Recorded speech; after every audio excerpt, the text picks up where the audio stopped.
and welcome to today's reading comprehension lesson. Now today in reading comprehension we're going to be looking at a fictional text. So I want you to just pause the video and have a think about what the difference is between a fiction and a non-fiction text. Okay, hopefully you've had a think about it and you remember that a non-fiction text is something that is real or fact. So a lot of the things that we've been reading about space, for example, are non-fiction texts. But today we're looking at a fictional text, which means that it's not real, it's made up. Okay, so the text that we're going to be reading through today is called Jimmy and the Pharaoh. So what I'd like you to do is read along with me at home, just like we would do in our lessons in class.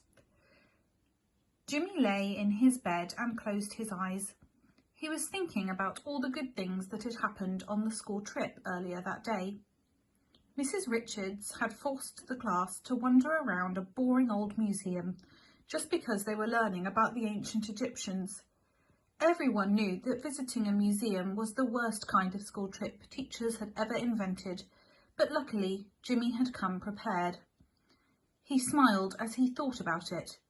It wasn't the frog he'd just let loose in the ladies' toilets that made him smile, or when he'd let off a stink bomb during lunch. It wasn't even when he'd sneaked a fake poo into Alice Fawnley's sandwich, which made her throw up. No, it was what he'd borrowed from a museum as a souvenir that Jimmy was so happy about. Jimmy was too excited to sleep. He opened one eye and uncurled his fingers. Wow, he thought to himself, twiddling what looked like a model of a shiny beetle in his hand. Tutankhamun's lost heart scarab. He'd borrowed it when the old museum guide was droning on about the pharaoh's curse or something. It just kind of called out to him, so he grabbed it when she wasn't looking. He kissed the scarab for good luck and then tried to drift off to sleep. Puff! Suddenly, out of thin air, a rather thin-looking, half-naked man appeared with a strange hat and a funny little beard. "Whoa!" the man squealed, jumping. "Oh!" Jimmy squealed back. The strange man seemed confused and peered around Jimmy's bedroom. "Okay," he said, shrugging. "Wasn't expecting that." Jimmy stared at the scarab, then back at the man. "Anywho, let's get on with this, shall we?" the man said cheerfully before clearing his throat. "Ahem. Right then. Osiris, great god of the underworld," he boomed. "I am Tutankhamun, king of Egypt, living image of Amen. Will you let me pass?" Jimmy pulled the covers high over his nose. The man waited, his arms stretched in the air. Then he smiled. That's when Jimmy lost it. "Mummy!" he shrieked. Okay, and then you have a list of questions here to have a go at home. And you can see next to the question that it shows you how many marks each question is worth. So for a 2-mark question, you often have to use evidence from the text. So make sure you read that carefully and you're including that evidence from the text if needed.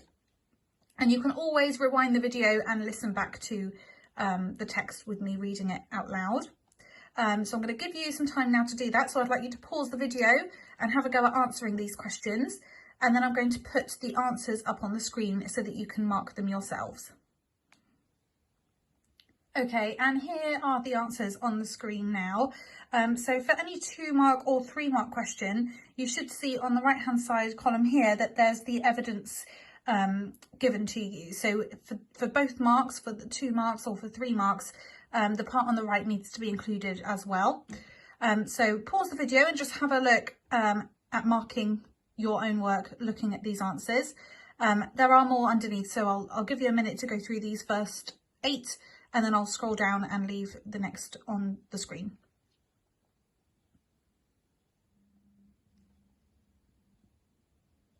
Okay, and then these are just the final few questions there with the evidence on the right hand side as well. Okay, and I'm going to leave you here for today.